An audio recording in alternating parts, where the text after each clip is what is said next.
Should you work Amazon delivery? I heard you can be your own boss. I heard you can listen to music all day while you deliver your packages. I heard there's a lot of freedom. You don't have someone always on your back doing Amazon delivery. If you've thought any of these things, stay tuned. I'm going to share my experiences working Amazon. Now, I've made several videos, but I said, you know what? I'm not done with Amazon yet. Let me continue to talk my stuff with this job and the mental capacity that you must have if you're going to say yes to working for Amazon delivery. I worked there for 3 months.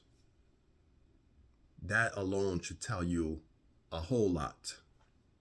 Now, just to give you some backstory, I'm a very hard worker. I'm not a type of person to get on the job and say, I'm going to quit. I'm the type of person that's going to get on the job and say, I'm going to see this through. I'm going to see this through for as long as I can. In fact, there's been very few jobs that I have said to myself, you know what? Yeah, I'm out. Very few jobs. There has been jobs, but there's been very few jobs that I've just given up on. Amazon delivery, you can add that to the list. So let's get into it. Let me tell you something. Getting onto this job, getting an Amazon job, Amazon delivery specifically, is very deceiving because they'll tell you you have all of these freedoms. No one is over you. You're delivering packages. You got your music blasting. You got the freedom to just have your headphones in and just deliver the package. Seems simple enough, right? Wrong. There are so many things in my experience, again, that have gone wrong working for Amazon delivery. These people they will not tell you certain things on this job. There are just certain things on this job that you're going to learn the hard way. When they send you, when the rabbit is the phone that they give you, they call it a rabbit.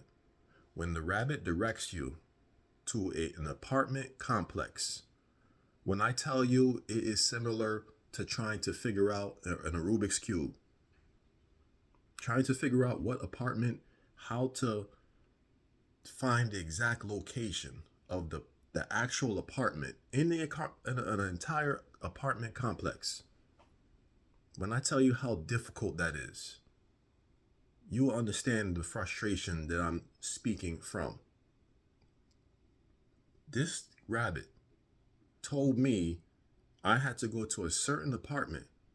But the thing is, when you go to a big apartment complex and all of them are numbered in groups. So say, for example, the apartments are like 1 through 30. And then the next group of apartments are 31 through 50. And then the next group of apartments are 51 through whatever. This rabbit led me to a certain area and it just said, you are here. Mind you, I had no idea where I was going.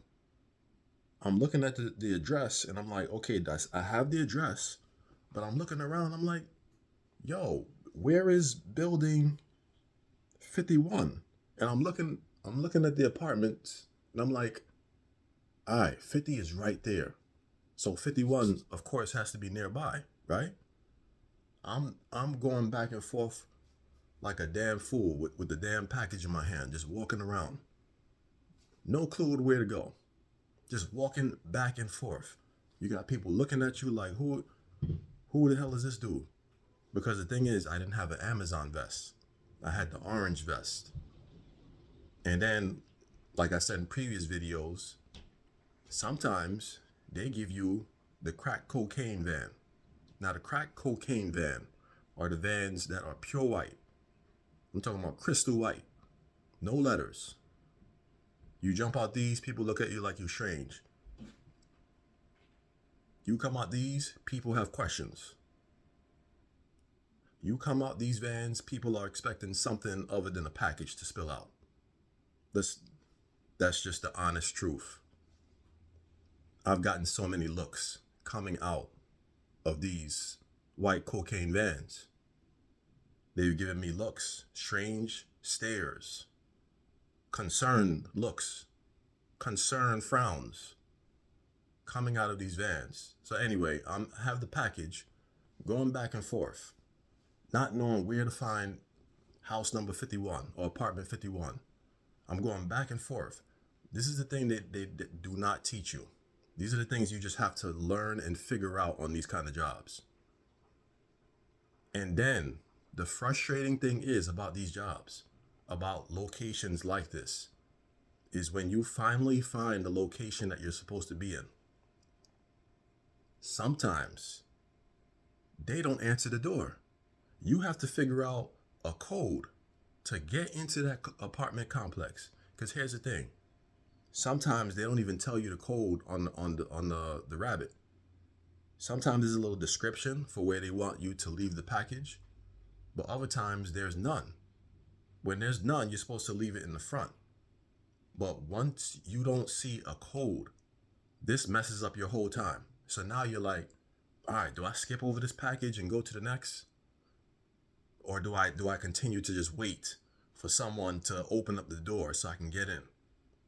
One thing I could tell you is skipping packages will slow you down. Don't think it's going to speed you up. Learn from what I'm saying. Because guess what? If you skip packages, let's say down the line in your route, you have 200 packages. Right now, the package that you're going to skip is package number 8. So imagine getting all the way down to 200 packages. You're about to deliver the final package. You deliver it. Guess what's going to happen?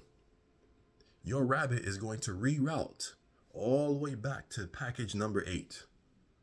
And package number 8 could be in another town. So this is why I'm saying skipping certain route locations can really mess you up.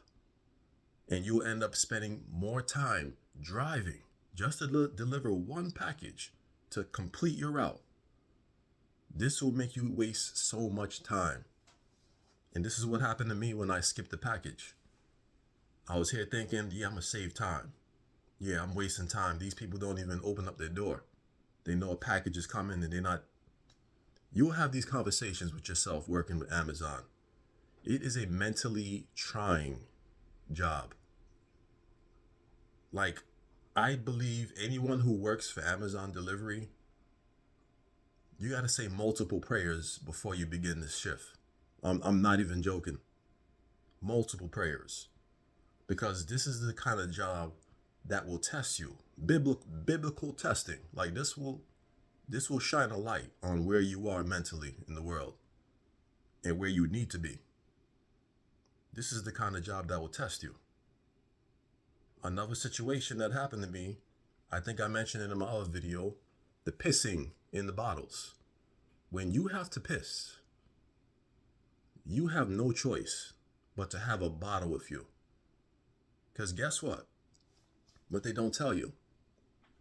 Stopping frequently to handle any kind of business, eating, taking a small break, your dispatcher will be like, boop, boop. What you doing? Okay, so you're 5 packages behind, just to let you know. Boop. Click off. Now you're like, yo, how am I 5 packages behind? You just told me 1 minute ago I was 10 packages forward. What are you talking about? This is the frustration with this job. Like 1 minute you'll be ahead, and you thinking, okay, yeah, I'm gonna bust through these packages. Boom, boom, boom. I'm gonna deliver all of them. I'm gonna get through the day, and I'm gonna try to end my shift. Say you got a 10 to 8 shift. I'm gonna try to get out of here by 7. You start trying to plan your day so you can get out on time, or trying to get out before time. Here's what they don't tell you. You may be a rescue. So guess what? As a rescue, you ain't going home. Just because you finish all of your loads, all your packages, you thought you was going home, huh? How cute. You're not going home. The rescue is a person that finishes their loads or doesn't have as much as someone else. So basically, what they do is tell that person to go help someone who has a higher number of packages. So when you thought you were going home because you finished your day, you got to go help somebody else. What you thought this was? That's what they tell you. They don't tell you that, but that's what you find out. So now you're going to help someone else out. They already frustrated. They got an attitude when you get there. They be on the side of the road they be almost mad at you, like you did something to them. Like, I didn't do nothing to you. They just told me to come help you. Now you got to get in their truck, scan all these packages to add it to your rabbit, and take another pack of load of packages from them so you can do those things now. Don't get it twisted. It's this job. This is the type of job. Let me slow it down. This is the type of job you can't rush through. Rushing through this kind of job, you don't get rewarded. You don't get rewarded from rushing through this job. They will just give you more packages. They don't tell you this. They don't tell you you should pace yourself. The more packages you finish, the more rushed you get through packages. It's like the algorithm just changes. And then the next shift that you're on, now they're telling you you have 300 packages to do. And I'm like, how am I getting penalized for finishing the job on time? Something don't seem right about this. In fact, this seems cruel, like cruel intentions. You get penalized for doing a good job. When you're done with your shift, you got to go help someone else out. You can't go home. Ain't that something? Back to the pissing in the bottles. There was times in this job I had to go in the back and crouch down like a toddler and try to position my pants so I can piss in the bottle, because this job really, really tested you. Like I said, it tests you. You want to save time. You want to get through this job. You want to finish your packages before nighttime, because let me tell you something. You don't want to be out there at nighttime. You do not want to be squinting your eyes at nighttime, trying to figure out if you got the right house. You don't want to be walking around certain areas at nighttime, past 8 o'clock. The sun been tucked in. You out there with a small fridge in your hand, trying to find the right apartment or right house. You don't want to do this. People are looking at you crazy. Who is this man that don't know where he's going with this package in his hand? Who is it? Who is he? They're just looking at you, and you're just like trying to figure out, what's the number on this house? What is the number? I can't see anything. You can't even see your feet in front of you sometimes. And one thing I could say about this rabbit, it's going to lead you into other areas where you are really unfamiliar with the location. I remember one time this rabbit led me into the woods, just like a Disney film. Into the woods. I'm literally looking around for Yogi and Boo Boo. Just looking out the side of my window. Can you imagine getting led to these areas at nighttime? They don't tell you these things. They just want you to fulfill getting these packages dropped off. They don't care about your safety. Not one time have I been working for Amazon delivery and they've shown me that they care for my safety. They'll warn you of certain things, but warning someone and caring for someone are two different things. They could have put stuff into place, implemented certain kind of procedures to show they care about you. Giving someone a flashlight and telling them they could point it at people's house so you could see the numbers, that's not caring. That's not caring at all.